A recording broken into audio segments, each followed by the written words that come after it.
Welcome back to Bill Sports.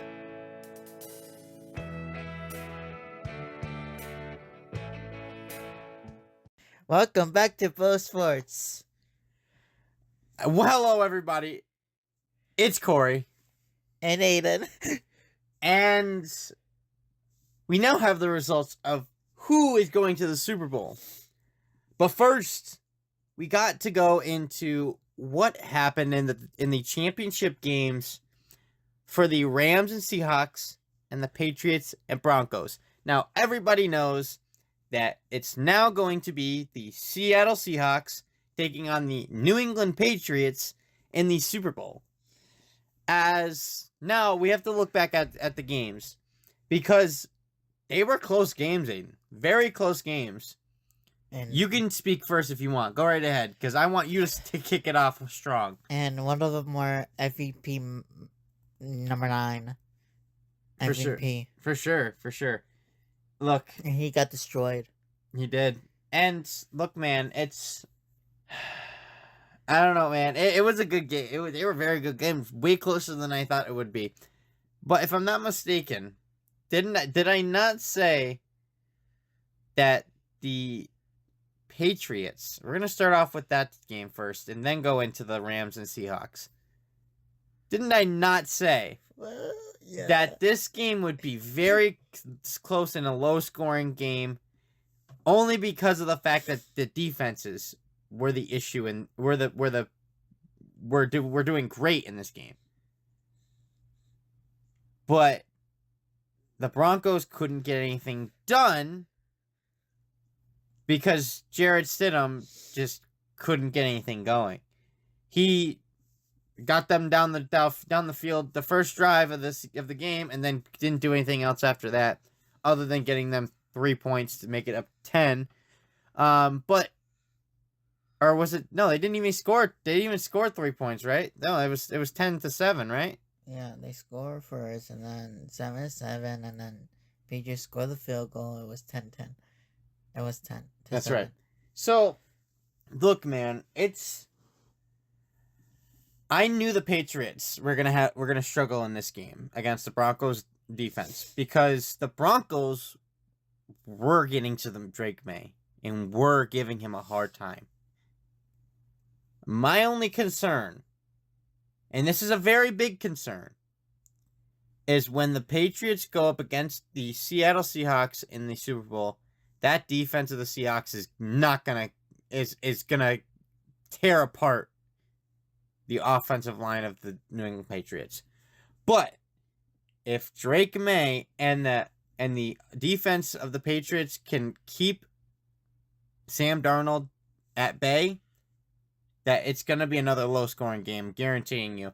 But let's look back at the Patriots-Broncos. What happened? How did we get here that we see now that the Patriots somehow got the advantage over the Broncos, despite the Broncos having a very good defense, Aidan?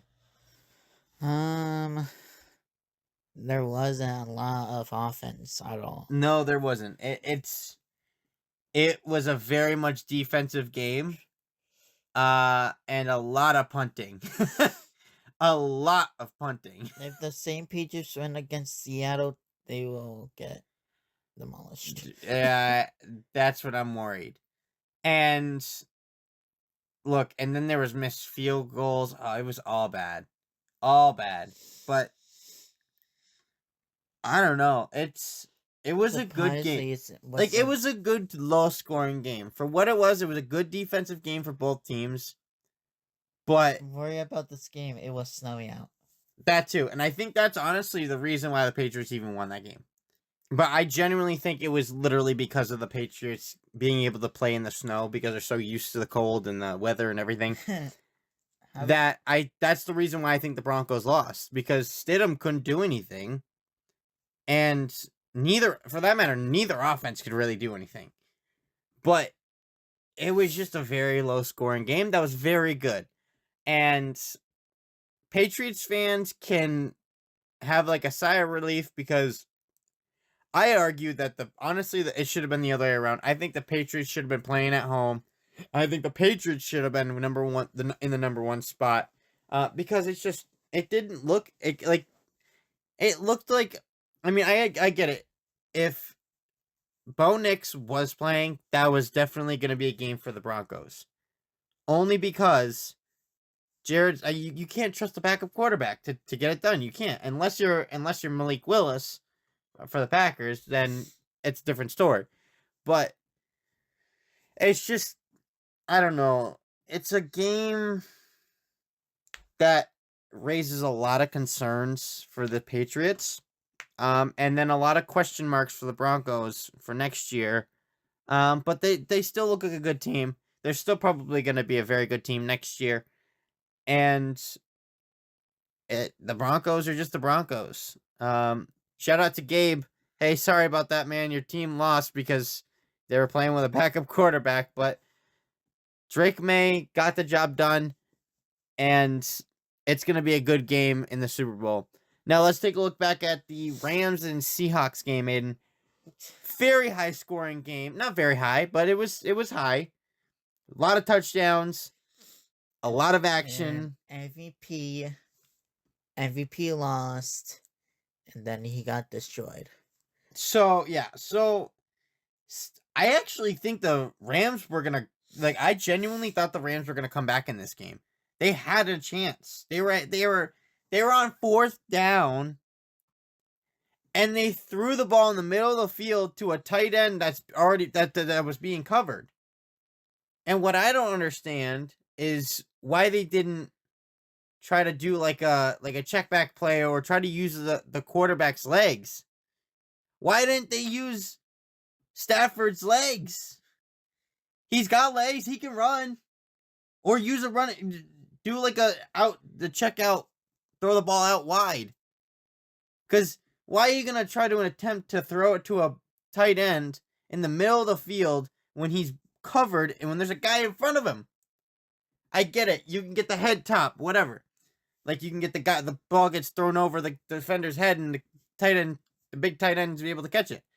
But don't take that risk. Look for somebody on the outside. At least if you're going on to the outside, you can get the first down and you can get out of bounds to stop the clock. But they didn't do that. They tried to go across the middle, and it was terrible. I don't know. And then there was a lot of questionable calls, a lot of run plays on second and 13, and I'm like, what are you doing? But whatever. What about you, Aidan? I went on a little too much of a rant because it was just that game was just it was just baffling to me. He was the MVP candidate, and then we know what always happens with MVPs. They do so good, and then at the end, they do really not good. No, yeah, it was an unfortunate loss for Matthew Stafford. I think the Rams could have won that game. It's just the Seahawks' defense is just too good, man. And with the muff kick too at some point in the game, I think it was at the beginning of the game, by the Rams, it was just all bad. There was just mistakes after mistakes after mistakes after mistakes. And what I was actually I kind of got kicked out of is that one play where Sam Darnold got absolutely bodied, and then they were 3rd and 25, and I was like, that's kind of funny. And Sam Darnold gets up and he's just standing there. He's like, holy, what the heck? What the hell just hit me? And it was just one of the defenders of the Rams just came in and just absolutely barreled him, and it was great. It was like, holy cow, man! That was really good. But I don't know. They didn't get the job done, but they always got next year. Maybe brings back some guys, but they have Sean McVay. He's a good coach. He's been there for how long now? 8 years. He's been to one Super Bowl before. Exactly. He's been there for 10 years, actually. He's been there since 2016, right? Or 2018. So yes, 8 years. Either way, good coach, good quarterback, good weapons. I think that Rams team just needs to get a couple more guys on defense, and I think that team's gonna be set. Since they're 99 defensive linemen, they changed everything since he left. Yeah. And look, man, a team's gonna change, and teams gotta change for the better. Let's also kind of look back at some of the new coaching hires around the league. As I kind of want to talk a little bit about my Packers and how we just recently lost Jeff Halfley to the Dolphins, and we just hired the former Cardinals head coach Gannon as our defensive coordinator. And look, I have question marks about this. Yeah, he's a veteran coordinator / coach, and he's got a name in the NFL. But we also just lost a really good defensive coordinator to the Dolphins, and it's frustrating to see that we just let go that good of a coach that was definitely going to make that defense so much better. But, you know, like Packers fashion, we like to get rid of players at the wrong times or gain players at the wrong time. We are a question mark franchise, and I don't know what to do anymore with this team. It's just a headache, but whatever. What about you, Aiden? Any news about the Niners right now? They doing anything special? Don't know. All right, well, I don't know either because I'm not following the Niners. But we do know that there's a lot going on around the league. We have a few guys who are going. There's a few more head coaching positions that still need to be filled. I believe it's the Bills, Browns, Raiders. Wait, good question about one team who What? had a higher head coach now.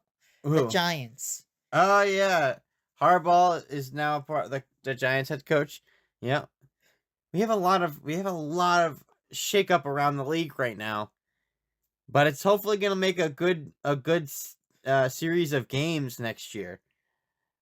But enough with the NFL, Aiden. Yeah. Let's talk a little bit about the New England Revolution and some interesting news that came up in the last few days. Let's for starters look at a recent trade that was just made. Who's that trade in?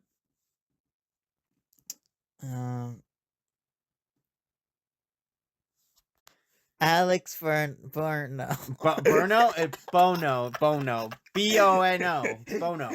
Yes. So, Alex Bono was just traded to the DC United for a guaranteed $50,000 in allocated money with another clause that if he signs with DC United again in 2027, that New England would also get an additional $75,000 for him.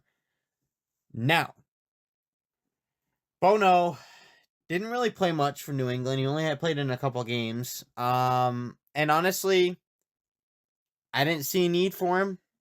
We have our goalkeeper, even though Matt Turner isn't. I don't really think we should have brought back Matt Turner, and we actually should have went younger instead of older.